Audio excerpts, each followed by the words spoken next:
As of this morning, there have been 571 cases confirmed by the Chinese government, and 17 people are reported to have died of this new strain of respiratory illness. All the fatalities have so far been contained to mainland China. The UK is one of the first countries to have developed a world-leading test for the new coronavirus. The NHS is ready to respond appropriately to any cases that emerge.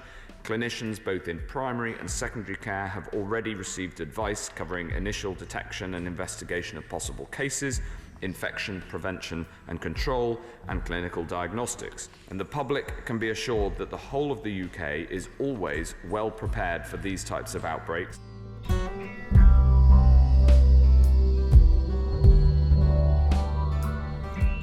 Three, two, one.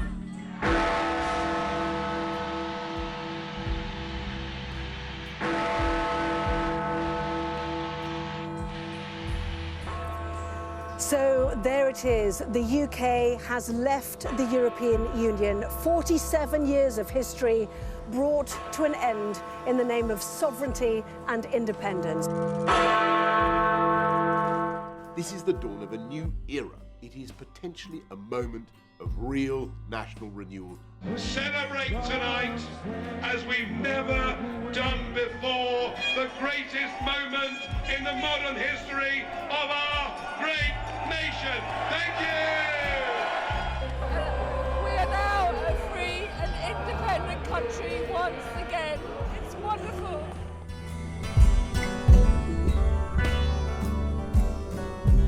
And when there is a risk that new diseases such as coronavirus will trigger a panic and a desire for market segregation that go beyond what is medically rational to the point of doing real and unnecessary economic damage, then, at that moment, humanity needs some government somewhere that is willing at least to make the case powerfully for freedom of exchange.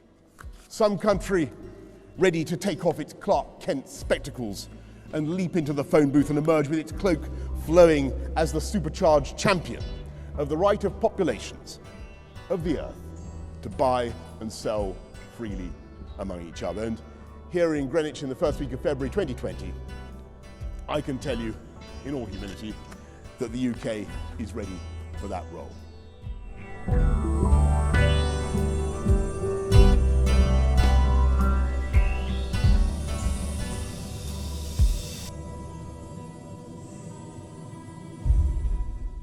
Keeping the country safe is the government's overriding priority. And let's not forget, we already have a fantastic NHS, fantastic testing systems, and fantastic surveillance of the spread of the disease. We will make sure the NHS gets all the support it needs to continue their brilliant response to the virus so far. Our country remains extremely well prepared, as it has been since the outbreak began in Wuhan several months ago. And I congratulate the Chinese authorities actually on the speed with which they posted the news. If you look at the speed with which they posted the news of an outbreak that has had serious international implications. As the Prime Minister says, the vast majority of people will end up with a mild illness. So the timing is critical, and it's not now. And we're looking very carefully at when the time's right and what the combination of things are that are going to make the biggest difference. Well, Victoria, I can tell you that I'm shaking hands continuously. I was at a hospital the other night where I think there were actually a few coronavirus patients, and I shook hands with everybody. You'll be pleased to know, and I continue to shake hands. And I think it's very important that we, people obviously can make up their own minds. I think that Matt has said that people must make up their own minds.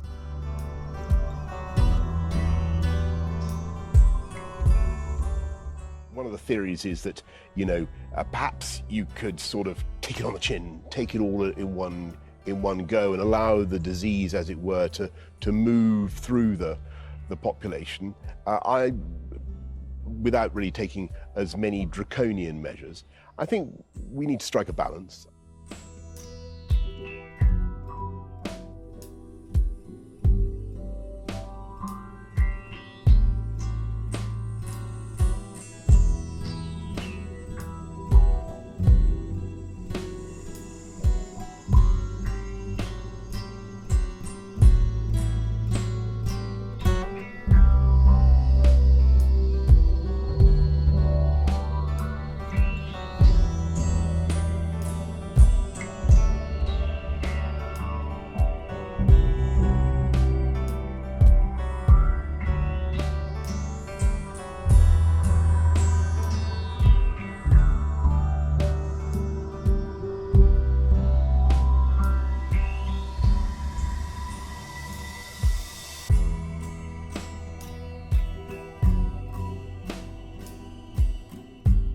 We have a clear plan that we are now working through, and we're now getting on to the next phase in that plan, because this is now not just an attempt to contain the disease as far as possible, but to delay its spread and thereby minimise the suffering.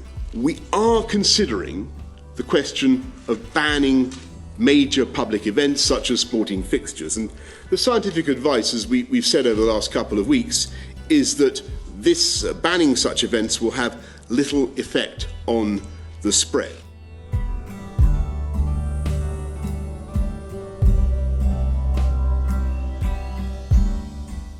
So we want to suppress it, not get rid of it completely, which you can't do anyway, not suppress it so we get the second peak, and also allow enough of us who are going to get mild illness to become immune to this, to help with the sort of whole population response, which would protect everybody. Yeah, I mean, that herd immunity, I know you talked about yesterday when you were appearing with the Prime Minister. In terms of building up a herd immunity within the UK, what sort of percentage of people need to have contracted the virus? Probably about 60% or so. And we think that this virus is likely to be one that comes back year on year, become like a seasonal virus, and communities will become immune to it, and that's going to be an important part of controlling this longer term. 60%? 60% is the sort of figure you need to get herd immunity. I mean, even with that, even looking at the sort of the best case scenario, I know we were talking last week and you were saying, you know, half of 1% to 1% fatality in something like this, that's an awful lot of people dying in this country. Well, I mean, of course, we do face the prospect of, as the Prime Minister said yesterday, of an increasing number of people dying. That is a real prospect. This is a nasty disease. Professor John Ashton, who I'm sure you know, former Director of Public Health England for the North West region, he said the response so far has been wooden and academic. But are you prepared, if this changes, if you look back at this in a week and say, do you know what, this hasn't been the right action, how flexible are you prepared to be in changing your position and your advice to the government? Absolutely, I will base it on the evidence. And my job as Chief Scientific Advisor is to speak scientific truth to power and say it as it is, and that's exactly what I will do.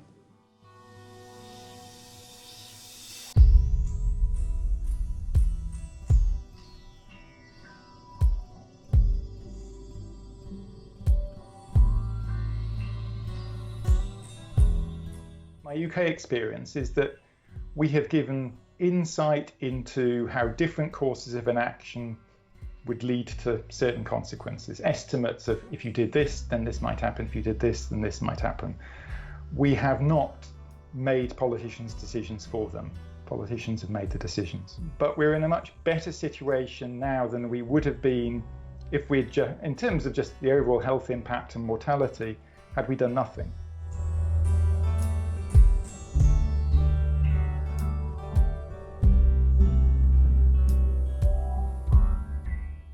We come today to the key issue of schools, where we've been consistently advised that there is an important trade-off. And so far, the judgment of our advisors has been that closing schools is actually of limited value in slowing the spread of the epidemic. And that's looking at the curve of the disease and looking at where we are now. We think now that we must apply downward pressure, further downward pressure on that upward curve by closing the schools. So I can announce today, and Gavin Williamson is making a statement now in the House of Commons, that after schools shut their gates from Friday afternoon, they will remain closed for most pupils, for the vast majority of pupils, until further notice. Let's go straight to you and for your questions on this. I'm Beth Rigby, Sky News. Thank you. Prime Minister, just in terms of further measures, a third of the deaths are now in the capital of London. Buses are still full, the tubes are full, bars are full. London is not listening to your advice. You've shut the schools today. When will we see wider enforcement to shut down London properly? We've always said that we're going to do the right measures at the right time. That's what we've done. And actually, I think a lot of people are making a real heroic effort to comply with the advice that we've given. But as I've said tonight and in the past few days, we keep everything under continuous review, and we will not hesitate to bring forward further and faster measures where we think that is necessary.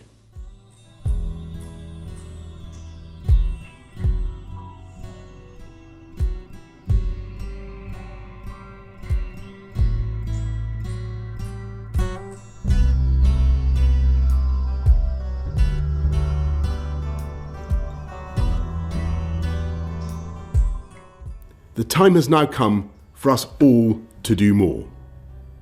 From this evening, I must give the British people a very simple instruction. You must stay at home.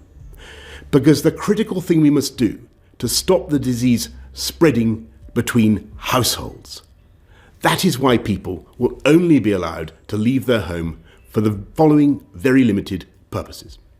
Shopping for basic necessities as infrequently as possible. One form of exercise a day, for example, a run, walk or cycle, alone or with members of your household. Any medical need to provide care or to help a vulnerable person, and travelling to and from work, but only where this is absolutely necessary and cannot be done from home. That's all. If you don't follow the rules, the police will have the powers to enforce them, including through fines and dispersing gatherings.